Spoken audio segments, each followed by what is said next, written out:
So I showed you all the other day that I found a bit of water damage down the back, and what we've done is I've taken everything out so I can have full access to that, and I've cut the lino up, and I've discovered that it was a lot worse than I thought. You can see what it was like that's what I was dealing with.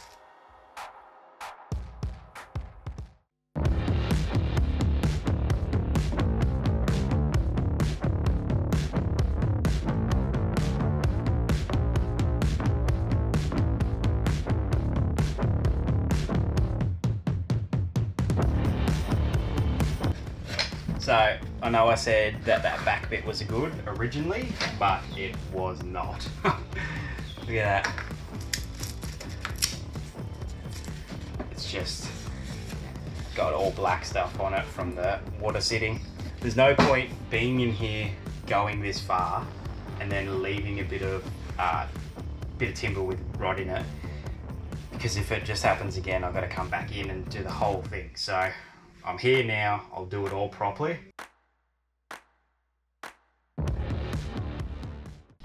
So now that we've got all that back section tidied up, it's time to tackle this shower. So like I showed you before, water damage at the front of the shower.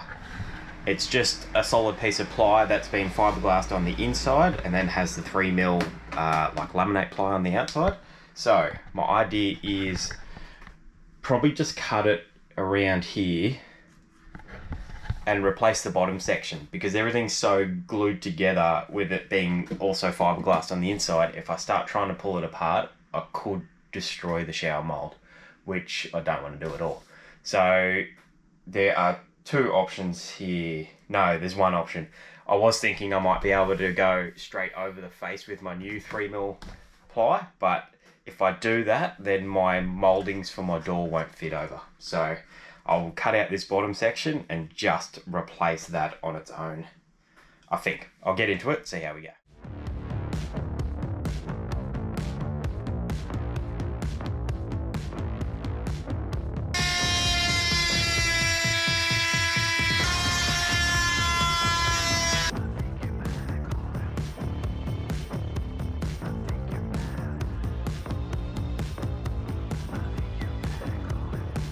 What are you thinking of it all?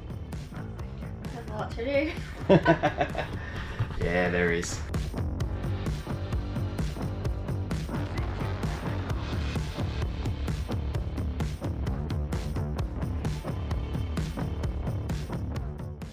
Okay, so we're gonna finish off this shower door now. So I've cut out a piece the same shape as the bit that I removed.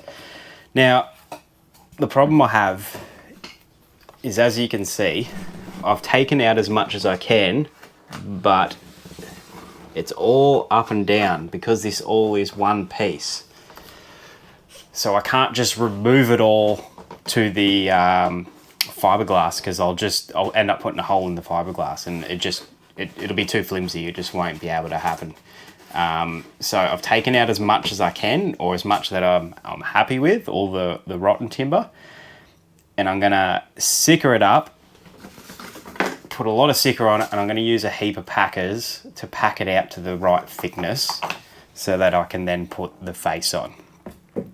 And hopefully it goes to plan, and then I'll be able to bog up the joints. Fingers crossed you won't even know that it's been patched, except you all know because you've watched this.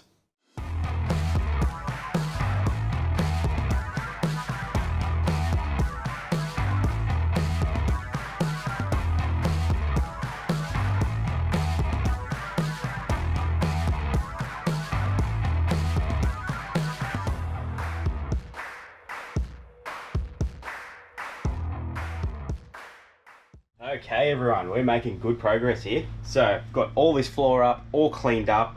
I didn't end up having to use the flappy disc, which is good. The glue that they used just looked like a bit of a liquid nail, so that came up nice and easy with the chisel.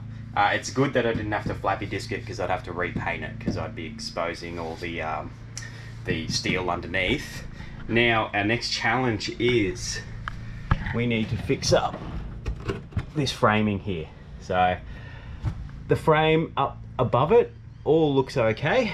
but just below where obviously the water was sitting around here is just all rotten. So I went and got some timber, just got to replace a bit of timber along here as well. That's where the screws underneath for the cladding finish the last piece of clad here. So there's a bit of J-track there. So that's why that timber was fixed onto the chassis there. But you can also see that where I've cut this is on one of the chassis rails, so that we've got steel to steel when I put the new timber down, and then it'll just overhang a little bit and go at the back, but there's never anyone standing there. And because I've got a 16mm ply to replace it, it'll be strong enough, it'll span that far. So anyway, let's get stuck into that and get that all fixed up, then we can lay our new floor down.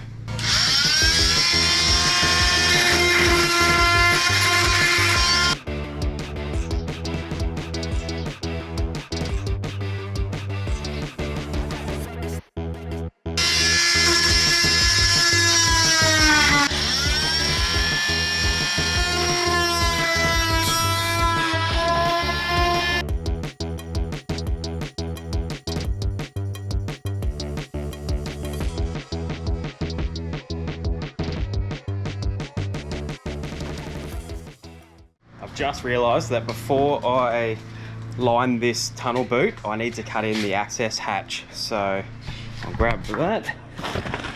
Erin's in here sanding away, watching Yellowstone. Another show she started without me. She won't leave that down. She keeps starting shows and then I go, I wouldn't mind watching that. And she's already 2 seasons in. Anyway, access hatch. We'll cut that in and then we can start lining the boot. So I've gone for a Thetford access hatch. Now that's the same size as the toilet cassette access door. Reason I went that is to keep everything uniform. It's sort of the amount of space I've got between the awning arm and the back of the van. And it's big enough to get all the anti-flap kit and anything like that I'm gonna put in this boot. Maybe fishing rods, something like that. Marketplace. I got this. These are normally $100. I got it for $40, brand new in the package. I love Marketplace. I'm always scouring it. If I can save a bit of money on things like this, it'll bring the cost of the reno down. But anyway, what we're going to do is I've got a 16mm ply going down on this frame, and I want this access door to be sitting right down the bottom. So you get a template with them. That's the door panel part, door contour, because you have to fill in the door itself so it looks the same as the van. I don't know which one I'm using, but I'll figure it out. I've figured it out. Crazy what happens when you read some instructions. Panel B and C, or template B and C, that goes on the inside. And you'll see here there's a, where is it? Couple of little spots for holes, so you drill that through and that lines up your template on the outside, which is the other one. So nice and easy. I'll chuck this template on the inside now, drill the holes through, get it all marked up, and then we'll start cutting.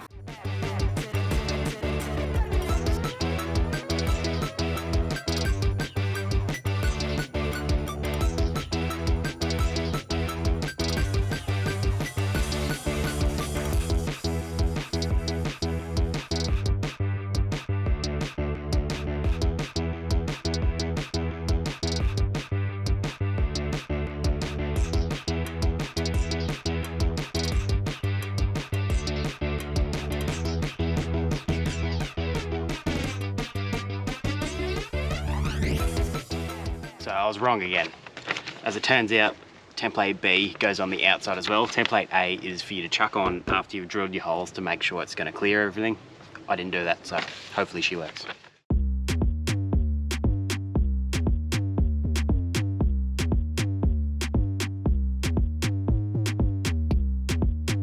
Now the idea is to keep your cutout, because that's going to go inside of your hatch door, and that'll be the finished product. I did unfortunately munt it a little bit trying to get out the timber on the inside, but I'll just have to flatten that out and make it look the best I can.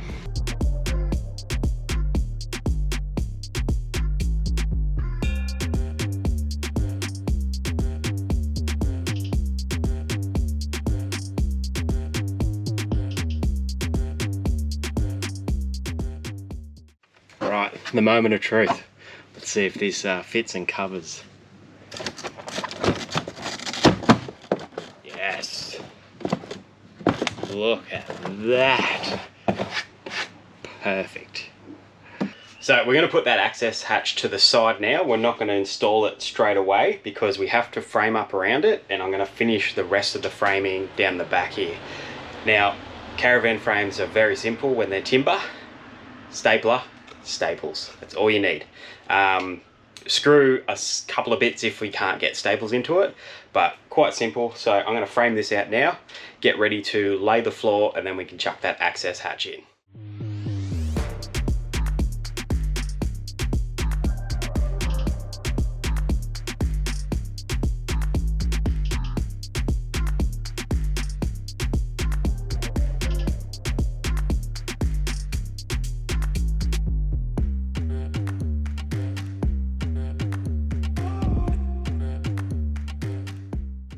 Well, after a bit of mucking around, we're good to go. We are ready to lay our floor. Got my timber in there to take the cladding, framed up the new hatch door, framed up the existing hole for the hot water system, and I mucked around for a little bit just getting this in line with the bed frame, because I'm going to cut that bed frame down a little bit so it goes over the new tunnel boot, or not tunnel boot, but the new boot that I'm building. So a little bit of mucking around making sure that was all right, but it's going to be worth it because it's going to all sit properly and nice. So now I'm going to go cut this bit of flooring. I'm going to have to do it in two pieces because there's just no way I can fit the one piece in, but that's okay. I'll make the join where my tunnel boot sits and I'll seal it all up. Tunnel boot, I keep calling it a tunnel boot. It's a boot, it doesn't go all the way through. Anyway, you know what I mean. So I'll go cut these two bits and we'll get them glued down, and then we're ready to start building the boat.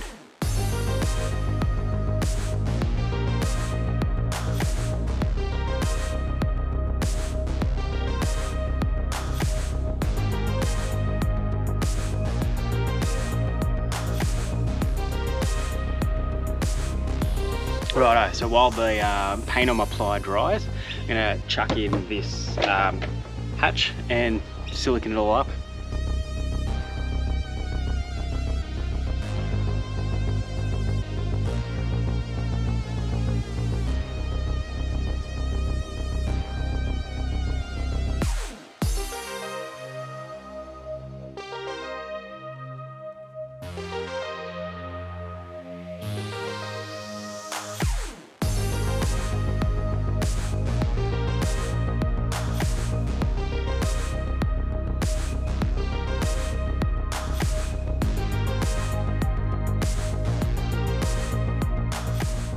There we go, have a look at that.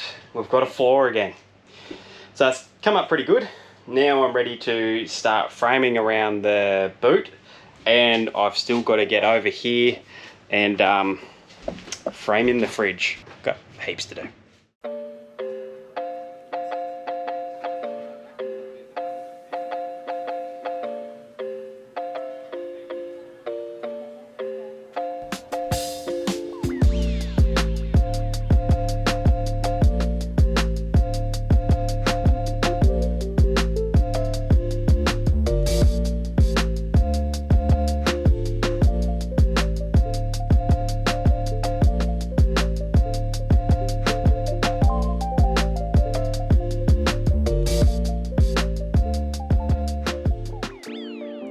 All right, the boot is 90% done. Have a look at it. All lined on the inside, apart from the ceiling of it. Those blue lines will just rub off, they're just my chalk lines. What I'll do is, because I've cut down the bed to fit over the boot, I will wait until I've refitted this after we're painted, and then I'll line the ceiling. I'll just squeeze myself into the boot and screw it up. Very happy with that. That was pretty much wasted space. Not wasted space. You could get to it before, but it's right at the back of the bed. It's just an awkward spot. Now I've got access from the outside. I could store all my, like my puller for the awning and the anti-flap kit, all that stuff that you don't want to be shoving inside. I've left enough space there for access to the hot water system. I'll just recut that hole out. The last bloke did a very, very rough job of it. And then put in the diesel heater again, because that's where it sits. So I had to leave enough room there for the pipes and the back of the heater. And I also got the door sorted out. Now don't do what I did, I'm an idiot. I threw the template out after I finished installing the frame of it yesterday. I should have kept the template so I could cut the cladding out, but we got there, I sorted it out. Like I said to you when I was cutting it out, I accidentally put a few dents in it, but it's not too bad. So that's all sealed up, that's ready to go on.